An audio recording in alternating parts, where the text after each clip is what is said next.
દરેક તહેવારમાં પતિની વ્યથા તો સરખી જ રહે છે. તમે પતિની વ્યથા નવરાત્રિ સ્પેશિયલ લેખ તો વાંચ્યો જ હશે અને જો ના વાંચ્યો હોય તો વાંચી લેજો. તમે વાંચશો તો મારું દુઃખ થોડું હળવું થશે. મને થશે કે હું એક જ પત્નીથી વ્યથિત નથી, મારા ભાઈઓ પણ છે. તમે વાંચ્યો કે નહીં પણ મારી રાણીએ એટલે કે અમારા શ્રીમતીજીએ તો એ લેખ વાંચ્યો અને પછી મને સાક્ષાત માં દુર્ગા કાલીના દર્શન થયા. એની સજા પણ મળી. મને ઘઉંના પાપડ અથાણાં અતિશય પ્રિય. સજારૂપે એક અઠવાડિયા માટે મારા અથાણાં પાપડ ઉપર કાપ મૂકવામાં આવ્યો. મેં કારણ પૂછ્યું તો મને કહે કે હું તો રાવણ જેવી છું ને, તો પછી રાવણ જેવું કરવું પણ પડે ને. રાવણે સીતાહરણ કર્યું અને મારી રાણીએ અથાણાં પાપડ હરણ કર્યું. નવરાત્રિ પૂરી થઈ, હાશકારો લીધો અને જ્યાં લખવા બેઠો ત્યાં જ અમારા શ્રીમતીજીનો હુકમ છૂટ્યો. અરે, આજે તમે લખવા ના બેસતા? મેં પૂછ્યું, કેમ ભઈ, હવે તો તહેવારો પૂરાને? શ્રીમતીજી ઉવાચ, હા તો હજી તો નવરાત્રિ જ પૂરી થઈ. દિવાળી તો બાકી જ છે ને. આજે તમારો પુસ્તકોનો કબાટ સાફ કરવાનો છે. મેં કહ્યું, અરે પણ હજી તો દિવાળીને વાર છે ને. શ્રીમતીજી, હા પણ ધીમે ધીમે બધું કરશું ત્યારે પૂરું થશે ને. આમ પણ આ વખતે આપણી સાથે દિવાળી કરવા મારા મમ્મી પપ્પા પણ અહીં આવવાના છે. તો એ લોકો આવે એ પહેલાં જ બધું કામ પતાવવું પડશે. હું બધા પુસ્તકો કબાટમાંથી કાઢીને તમને આપું અને તમે એમાં જે કામના પુસ્તકો છે એને કપડાથી લૂઈને સાઈડમાં રાખતા જાજો. જો હુકમ મેરે આકા, એમ કહીને હું મજૂરીએ વળગી ગયો. હાસ્તો વળી મજૂર જને એટલે તો આકા કીધું. આમ તો દિવાળીની સાફ સફાઈ કરવા માટે એક બહેન આવવાના જ હતા, પરંતુ ઘરના બધા કબાટ અમે જાતે જ સાફ કરતા. મારો પુસ્તકોનો કબાટ સાફ કરતા કરતા અચાનક જ મારી રાણી દોડીને પલંગ ઉપર ચડી ગઈ અને એક બાજુથી બીજી બાજુ અને બીજી બાજુથી ત્રીજી બાજુ ઠેકડા મારવા લાગી. હું આ દ્રશ્ય જોઈને એકદમ ડરી જ ગયો. હમણાં સુધી તો બરાબર હતી, આમ અચાનક શું થઈ ગયું? રાવણ અચાનક વાલી કેમ બની ગયો? મારા સાસુ સસરા આને પારેવડું કહે છે. જો કે ચાંચવાળું કહેતા એ ભૂલી જાય છે. પણ આ પારેવડું આમ અચાનકથી ફફડવા કેમ લાગ્યું? દિવાળીમાં મમ્મી પપ્પા આવવાના છે એના તણાવમાં આનું છટકી તો નથી ગયું ને. આખરે મેં પારેવડાને એટલે કે મારી રાણીને પૂછ્યું, શું થયું? આમ કેમ વાંદરાની જેમ ઠેકડા ઠેકડ થઈ છે? અરે કંઈ નહીં, તો પલંગની તો દયા ખા. જો પલંગ તૂટી ગયો તો હું તારા મમ્મીને શું જવાબ આપીશ? જી હા, એક હકીકત છે કે તમારું ગમે તે થાય પણ પત્નીના કરિયાવરમાં આવેલી સોય પણ ખોવાય તો લગ્નજીવનમાં વાવાઝોડું આવી શકે. તો આ તો આટલો મોટો પલંગ છે. જો એ તૂટી જાય તો મારે મારા સસરાપક્ષમાં શું મોઢું દેખાડવું? એક પલંગ તો સાચવી નથી શકતા, અમારી દીકરીને કેમ સાચવશે? એમાં પણ અમારી સગાઈ પછી એકવાર હું મારા સાસરે ગયેલો. ત્યાં મારા સાસુમાએ મને માહિતી આપી કે અમારી દીકરીને નીંદરની થોડી તકલીફ છે. એને એના પલંગ વિના નીંદર જ નથી આવતી, એટલે લગ્નમાં અમે એને એનો પ્રિય પલંગ દઈશું. તો તમે ના ન પડતા? આમ તો હું દહેજ કરિયાવરનો સખત વિરોધી છું અને મેં લગ્ન માટે મારા સાસુ સસરા પાસે શરત પણ એ જ રાખી હતી કે જો લગ્ન કરવા હોય તો દીકરીને પહેરેલ કપડે જ વિદાય કરવાની રહેશે. દહેજ કે કરિયાવરના નામે હું એક વસ્તુ અહીંથી નહીં લઈ જાઉં. પણ અમારી રાણીની નિંદ્રારાણી માટે મેં એ પલંગનો સ્વીકાર કર્યો. ખબર નહીં મારા સાસુમાને કઈ રીતે મારી રાણીની નિંદરમાં તકલીફ હોય એવું લાગતું હશે, કેમ કે મારી રાણી જ્યારે નિંદ્રાવસ્થામાં હોય ત્યારે એટલી ગાઢ નિંદ્રા હોય કે ઢોલ નગારા વાગે તો પણ એ ના જાગે. એના નસકોરા એટલા તીવ્ર હોય કે ઘણીવાર તો હું ડરી જાઉં કે હું ઇન્ડિયા પાકિસ્તાનના યુદ્ધ મેદાનમાં તો નથી આવી ગયો ને. નિંદરની બાબતમાં મારી રાણી કુંભકર્ણને પણ કોમ્પ્લેક્સ આપે એવી છે. હા તો આપણે ક્યાં હતા? મારી રાણી ઠેકડે ચડી હતી. આખરે એ ખૂંખાર ગુનેગાર પકડાયો. એ બીજું કોઈ નહીં પણ ઉડતું છીપું હતું. ના ના, મારી રાણી તો ઝાંસીની રાણી જેવી નીડર છે. એટલે એને વંદા, ગરોળી, સાપ, ઉંદર, છછુંદર વગેરેથી તો જરાય બીક નથી લગતી. બસ ઉડતી વસ્તુઓથી બહુ ડરે, જેમ કે છીપા, વાણિયા, પતંગિયા વગેરે. તમને થતું હશે કે બીજું બધું તો ઠીક, પણ પતંગિયાથી કોણ ડરે? એ તો કેટલા રંગબેરંગી અને સુંદર હોય છે. પણ હા, મારી રાણી તો પતંગિયાથી પણ બહુ જ ડરે. હવે આમ મને શું જોવો છો? એને કાઢો અહીંથી. શ્રીમતીજી ચીસો પાડીને બોલ્યા. અરે પણ એ તો નાનું અમથું છે, એનાથી આટલું બધું શું ડરવાનું? અને તું આમ ચીસો ના પાડ. તને આટલી રાડારાડી કરતા કોઈ સંભાળશે તો શું વિચારશે કે હું તારી ઉપર હિંસા કરું છું કે શું? અરે પણ તમે વાતો બહુ કરો છો, એને જલ્દી બહાર કાઢો ને. એની આવી સ્થિતિ જોઈ મારા મનમાં એક વિચાર આવી ગયો કે રાણી તું તો આજ ફસાણી. મેં કહ્યું હું એને કાઢું ખરી પણ એક શરતે. શ્રીમતીજી, અરે ભાઈસાબ, મને તમારી બધી જ શરત મંજૂર છે પણ આને અહીંથી કાઢો. લે સાંભળી તો લે મારી શરત પછી હા પાડજે. શ્રીમતીજી, બોલો, શું છે શરત? એ જ કે જે અથાણા પાપડનું તે હરણ કર્યું છે એ મને હેમખેમ પાછા જોઈએ. શ્રીમતીજી, હા, બસ. દીધા તમને પાછા, હવે તો એને કાઢો. મને ખરેખર એટલો પ્રેમ આવી રહ્યો હતો એ છીપા ઉપર કે મારું ચાલે તો હું એને સોનાની બરણીમાં સાચવીને રાખું. કોઈ તો મળ્યું કે જેણે મારી રાણીને ડરાવી અને મારા અથાણા પાપડને મુક્ત કરાવ્યા. છેલ્લા ઘણા સમયથી હું એક વાંદરાને ગોતું છું પણ એ મળતો નથી.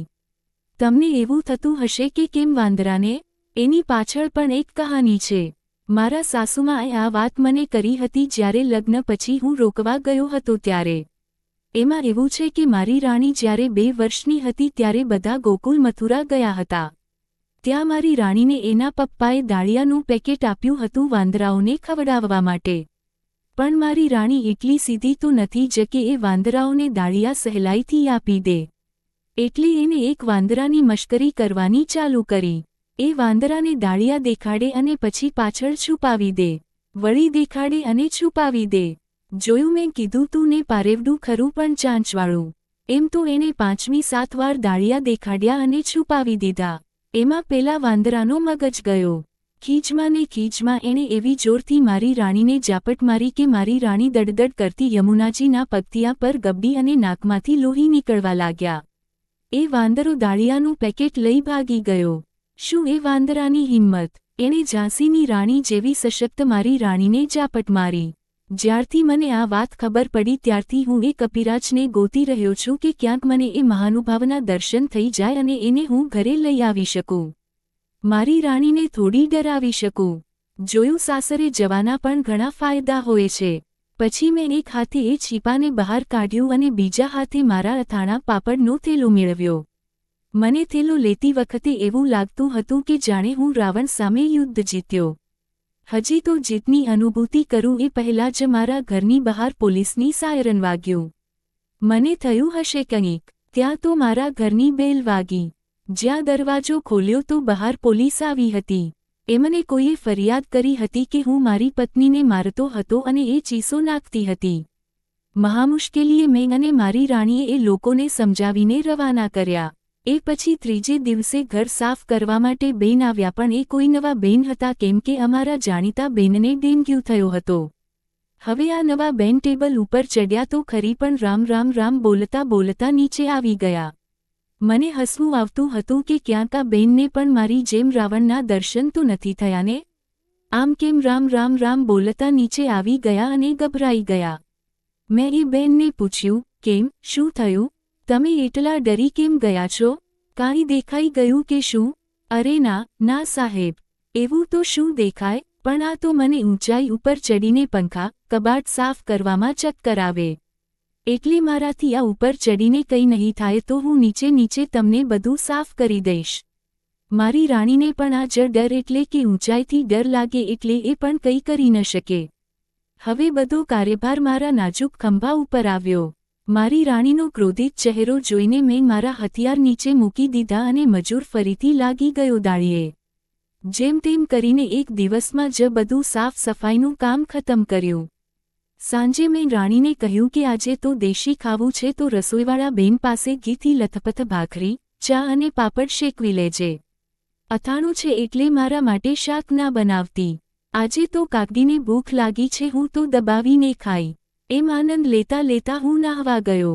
જમવાના ટેબલ ઉપર ચા, ભાખરી, પાપડ, અથાણું, લસણવાળી ચટણી જોઈ હું અત્યંત આનંદિત થઈને જમવા બેઠો.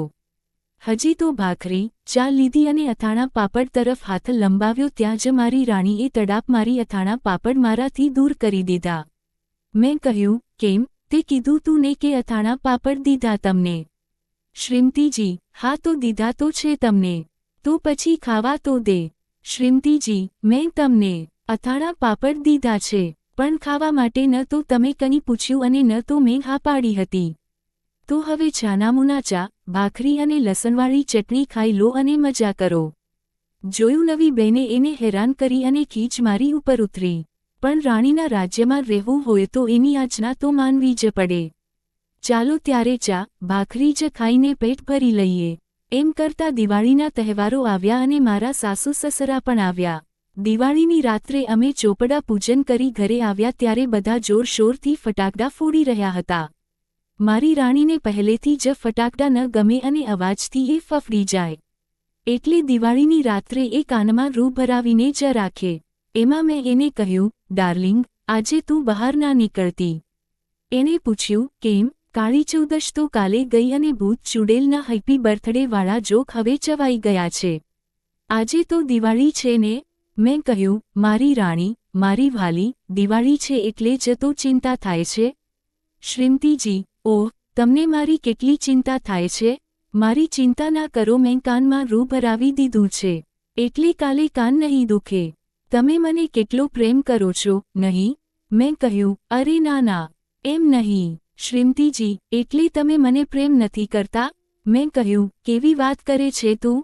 હું સૌથી વધારે તને જ તો પ્રેમ કરું છું. શ્રીમતીજી, તો પછી શું કહો છો કે ના? ના એમ નહીં. શું વાત છે મને કહો હવે.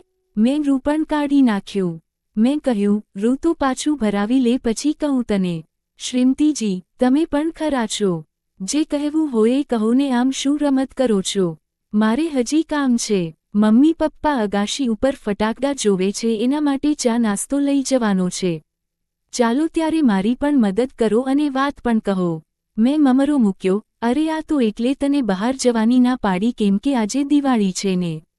દિવાળીના દિવસે જ તો શ્રીરામ રાવણને હરાવીને અયોધ્યા પાછા ફર્યા હતા ને. તો આજે ક્યાંક શ્રીરામ આંટો મારવા નીકળ્યા હોય અને જો તને જોઈ જાય તો વળી પાછા ક્યાંક તીર મારવા ન આવે. શ્રીમતીજી અત્યંત ગુસ્સા સાથે, બસ, બહુ થયું તમારા રામ રાવણ જોકનું. આવતીકાલે નવું વર્ષ છે ને તો આવતીકાલથી 1 વર્ષ માટે તમારા અથાણા પાપડ અને મીઠાઈ સદંતર બંધ. રાવણની ક્રૂરતા તો દેખાડવી જ રહી. અરે, અરે હું તો મજાક કરતો હતો. એવું થોડી કરાય યાર. હવે તારી ઉપર કોઈ જોક નહીં કરું, બસ. પણ મારા અથાણા પાપડ મીઠાઈ બંધ ન કર, પ્લીઝ. અવતરણચિહ્ન. શ્રીમતીજી, પણ હું તો મજાક કરીશ જ. હા, હા, હા, કેવી રહી? આમ કહી હું કંઈ સમજું અને કંઈ કહું એ પહેલાં જ મારા મોઢામાં મીઠાઈનો ટુકડો મૂકીને એ પણ ઉપર ફટાકડા જોવા ગઈ.